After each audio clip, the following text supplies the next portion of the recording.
This will just be a short discussion on the integrating factor in solving linear equations, because we will have some examples later on as well. This integrating factor, identified as mu of x, is very important in solving linear equation, because on the second step of solving linear equation, as long as you were able to identify the standard form, is when we try to integrate this, not necessarily the integration term of integrate, when you try to illustrate this or combine this with the formula of y is equal to, you have here your same integrating factor of your f of x dx. Okay, so this is very important because later on our goal is to solve for y.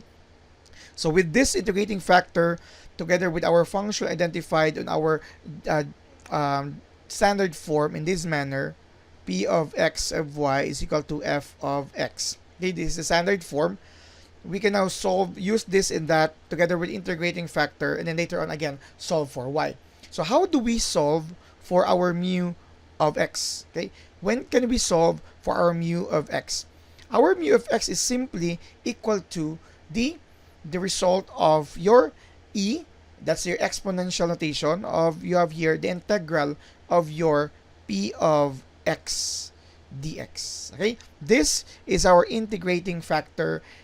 Once you try to simplify that, subject that here, and since you have your f of x, and then later on you can solve for y. Okay, so just for an illustration, just one illustration, if say for example, if we have here dy over dx, you have plus, let's say for y is equal to x squared, and you would like to solve this because this patterns to a general form of our, or the standard form of our linear equation, where this would be our g of x, and our p of x here is actually equal to 4, because we need here p of x and then y. So our p of x be equal to 4, and if you would like to take the integrating factor of this, is just e to the power of the integral of 4 dx, or you will have here an integral of, you will have 4 and then dx here, so you will have the result of integral of 4x, or 4x plus c, right? But generally you will be using here 4x. So this is our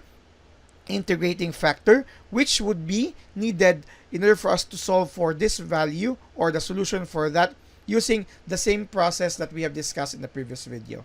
So we will have more examples in identifying integrating factor, and some examples connected to that in the solution process where we already have the integrating factor, just like this one here. Thank you very much for watching.